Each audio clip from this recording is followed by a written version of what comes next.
காஞ்சிபுரம் அருகே கடந்த ஆகஸ்ட் மாதம் காரை கடத்தி கத்தி முனையில் 4.5 கோடி ரூபாய் கொள்ளையடித்த கேரள மாநிலத்தைச் சேர்ந்த 5 பேர் கைதாகி உள்ளனர். மேலும் 10 பேரை பிடிக்க தனிப்படை போலீசார் கேரளா விரைந்துள்ளனர். கொள்ளையடிக்கப்பட்ட பணம் ஹவாலா பணமா? மகாராஷ்டிர மாநிலம் மும்பை அருகே போரிவலி பகுதியைச் சேர்ந்தவர் 56 வயது ஜாடின். இவர் தனது சகோதரருடன் சேர்ந்து 2017ஆம் ஆண்டில் இருந்து கூரியர் நிறுவனம் நடத்தி வருகிறார். மேலும் கமிஷன் அடிப்படையில் நாடு முழுவதும் பணம் மற்றும் பொருட்களை அனுப்பி வருகிறார். கடந்த ஆகஸ்ட் 20ஆம் தேதி ஹூண்டாய் கிரெட்டா காரில் 4.5 கோடி ரூபாயை ஒரு லாக்கரில் வைத்து தங்கள் நிறுவனத்தின் ஓட்டுநர்கள் பியூஷ் குமார், தேவேந்திர பட்டேல் ஆகியோரை பெங்களூருவில் இருந்து சென்னை சவுகார்பேட்டைக்கு அனுப்பி வைத்துள்ளார்.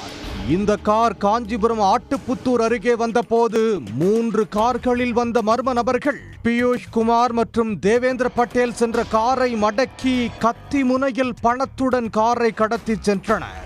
ஆற்காடு அருகே சென்ற போது பணத்தை கொள்ளையடித்துவிட்டு அந்த காரை அங்கேயே விட்டு சென்றனர்.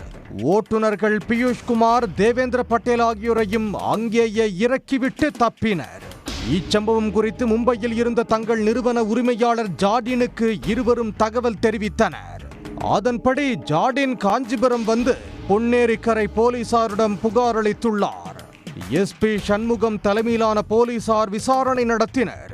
விசாரணையில் கேரள மாநிலத்தைச் சேர்ந்த கொள்ளை கும்பல் கைவரிசை காட்டியது தெரிய வந்தது.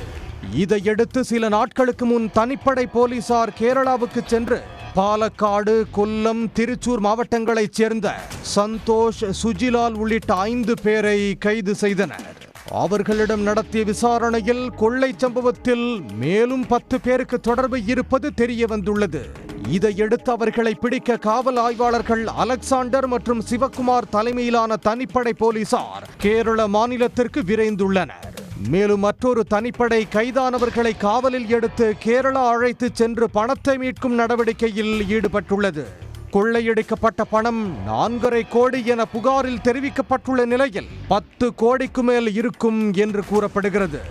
மேலும் இந்த பணம் ஹவாலா பணமாக இருக்கலாம் என்றும் சந்தேகிக்கப்படுகிறது.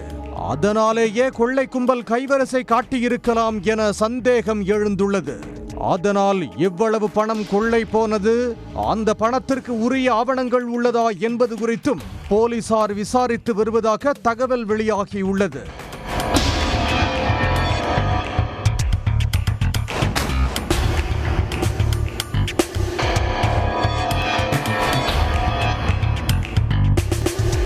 உடனுக்குடன் செய்திகளை தெரிந்து கொள்ள சன் நியூஸ் பெல் ஐகானை கிளிக் பண்ணுங்க.